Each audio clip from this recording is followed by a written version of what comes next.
昔の日本。この塔は地震でも戦争でも消えなかった。それなのにある夏の早朝、たった一度の日で東京の象徴は消えました。しかもその焼け跡から見つかったのは誰のものかもわからないほど焼けた2つの遺体。なぜ谷中の五重塔は焼け落ちたのか。そしてそこにいた男女は一体何者だったのか。今回は谷中の天王寺と五重塔、そして昭和を震撼させた放火心中事件の真相に迫ります。東京谷中、今もどこか時間が止まったような空気を残すこの街に、かつて空をつくようにそびえていた塔がありました。それが天王寺の五重塔です。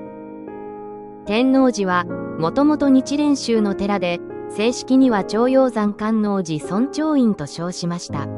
その由来は道灌山の関小次郎長陽という人物にあると伝えられています。その後、元禄12年、西暦1699年に幕命によって天台宗へ改宗。さらに天保4年、1833年に現在の五穀山天王寺という名に改められました。長い歴史の中で姿を変えながらも、この寺は谷中の地に深く根を下ろしてきたのです。そしてこの天王寺を語る上で欠かせないのが五重塔の存在でした。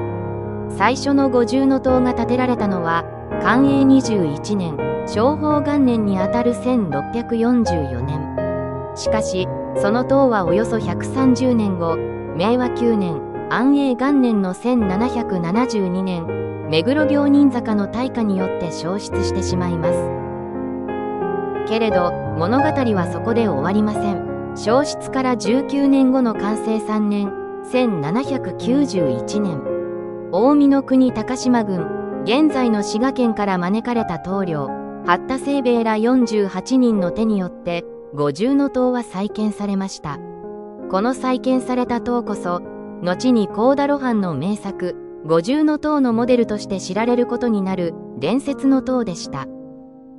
宗家焼造り、高さは11畳磁石8寸、およそ 34.18 メートル。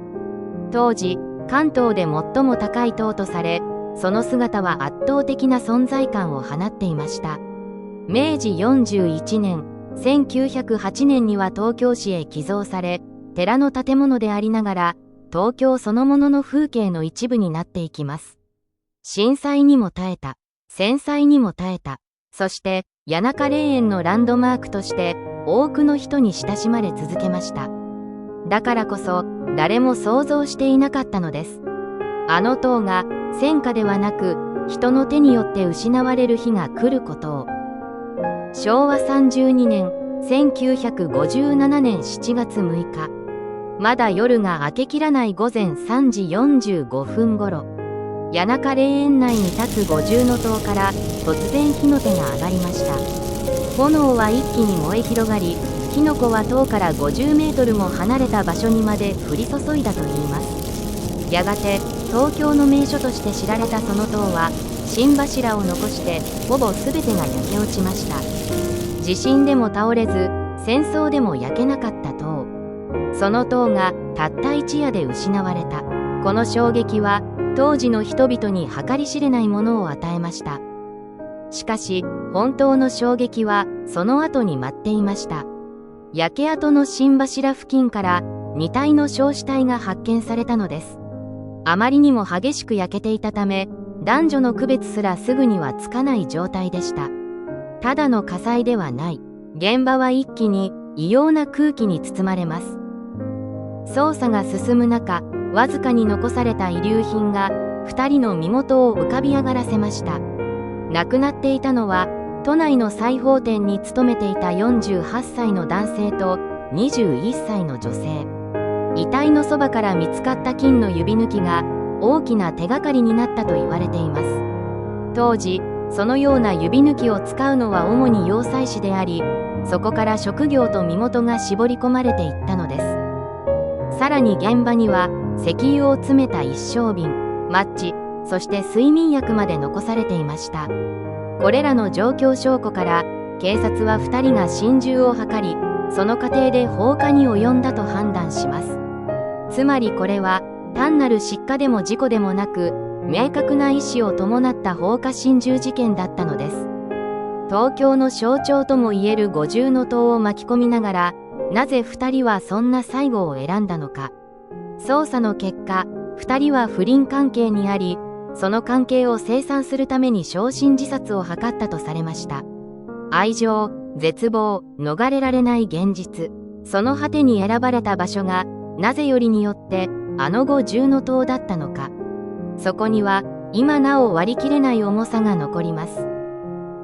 この事件は谷中五重塔放火心中事件として語り継がれることになります。失われたのは2人の命だけではありません。江戸から明治、そして昭和へと受け継がれ、東京の記憶そのものだった歴史的建造物もまたこの夜に消えたのです。もし火災がなければ、あの塔は今も谷中の空に立っていたかもしれない。幸田露伴の小説のモデルとなった名塔を私たちは実際に見上げることができたかもしれない。そう思うと、この事件が奪ったものの大きさはあまりにも深いと言わざるを得ません。谷中の天王寺は寺の歴史として見ても十分に重みがあります。けれど、その名を全国に刻みつけたのは皮肉にもこの五重塔の焼失事件でした。古刹の歴史、名塔の栄光、そして昭和の闇、それらが一つの場所に重なっているからこそ、谷中という土地は今も多くの人を引きつけるのかもしれません。静かな墓地の風景の中で、かつてそこに巨大な五重塔がそびえていたこと、そしてその塔が人間の情念によって失われたこと、この事実を知ると谷中の景色は少し違って見えてきます。歴史的建造物はただ古いだけではありません。そこには人の祈りも誇りも、そして時にどうしようもない悲劇さえ刻み込まれています。谷中の五重塔はまさにその象徴でした。消えたのは塔だけではない。そこに積み重なっていた時代の記憶もまた炎の中に消えていったのです。あなたは地震にも戦争にも耐えた塔が人の手で失われたこの事件をどう感じますか？歴史に残るのは建物そのものだと思いますか？それともそこに刻まれた人間の物語だと思いますか？